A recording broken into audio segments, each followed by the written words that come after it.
पनवेल तालुक्यातील विचुंबे येथे गुटख्याचा मोठा साठा जप्त, 28 लाखांचा मुद्देमाल हस्तगत। पनवेल तालुक्यातील विचुंबे येथे गुटख्याचा मोठा साठा जप्त करण्यात आला आहे।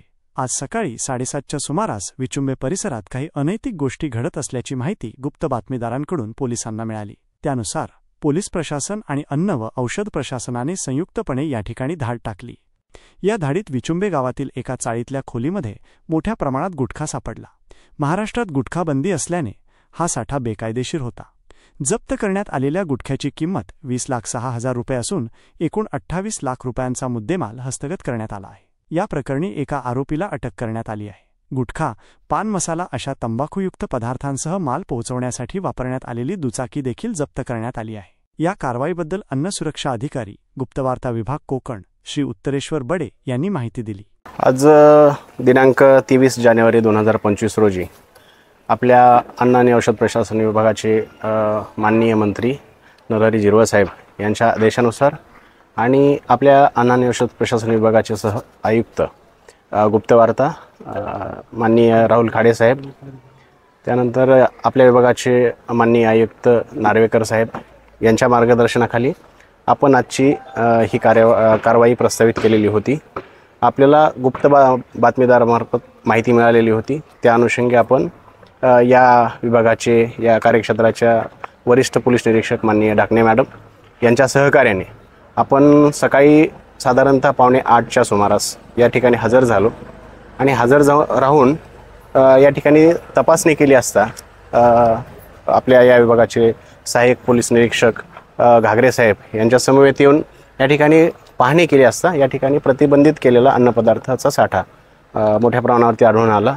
सदर साठ्याची किंमत साधारणतः 28 लाखाच्या जवळपास आहे आणि सदरचा प्रतिबंधित केलेला अन्नपदार्थाचा वितरण करण्यासाठी एक 2 व्हीलरची देखील वापर करण्यात येत होता। तर ती सुद्धा आपण या कारवाईमध्ये जप्त करणार आहोत।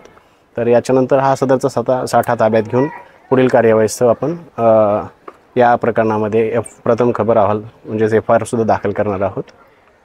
याच्यामध्ये वेगवेगळ्या प्रकारचे प्रतिबंधित अन्नपदार्थ होता।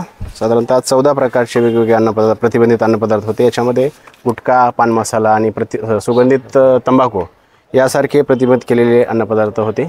ते आपण जप्त करून पुढील कार्यवाही आपण तर साधारणतः याची व्हॅल्यू बघितली तर अप्रॉक्सिमेट 28 लाखाच्या जवळपास किंमत आहे।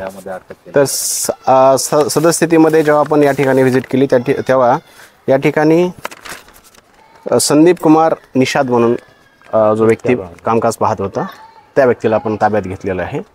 तर तो जो नाव अजून यापुढे निष्पन्न होतील किंवा तो जो नाव सांगेल ते नाव आपण पुढे FIR मध्ये आपण दाखल करू। घरमालकांवर काय कारवाई याच्यामध्ये आता घरमालकांनी त्या व्यक्तीसोबत काही भाडे करार केलेला आहे का, भाडेतत्त्वावर काही जागा दिलेली आहे का हे बघणं गरजेचं आहे। जर तसं भाडे करार जर केलेला असेल तर आपल्याला त्यावर कारवाई करायची किंवा काय ते लीगल बेसिसवर नाही। यापुढे देखील जर असं आपल्याला गुप्त बातमीदारामार्फत जर असं मोठ्या प्रमाणावरती कुठं विक्री होत असताना आढळून आल्यास आमच्याशी संपर्क केल्यास किंवा आमचा टोल फ्री क्रमांक आहे त्यावरती संपर्क केल्यास आम्ही निश्चितपणे यापुढे ही कारवाई घेऊ। याच्यामध्ये सदस्यतेमध्ये आपण कोणाचं नाव सांगणं ते शक्य होणार नाही, कारण शेवटी आरोपीला आता आपण जेव्हा इन्क्वायरी करू, पोलीस खात्यामार्फत जेव्हा ते इन्क्वायरी होईल त्यावेळेस जर निष्पन्न झाले तर त्यांचे नाव निश्चितपणे यामध्ये ॲड करा। तर याच्यामध्ये आता एक्झॅक्टली ह्याचं काय पुरवठा बिल वगैरे यांनी काही सादर केले नाही। आपण तशी विचारणा केली किंवा कुठून माल विकत घेतला आहे किंवा कोणाला पुरवठा करणार आहात तर याच्याबद्दल आपल्याला त्यांनी वितरण करण्यासाठी जे काही विक्री बिल किंवा खरेदी कुठून केलं याच्याबद्दल खरेदी बिल यांनी काही उपलब्ध करून दिलेले नाहीत। त्यामुळे निश्चितपणाने आपल्याला अद्याप त्यावरती काही प्रतिक्रिया देणं शक्य होणार नाही।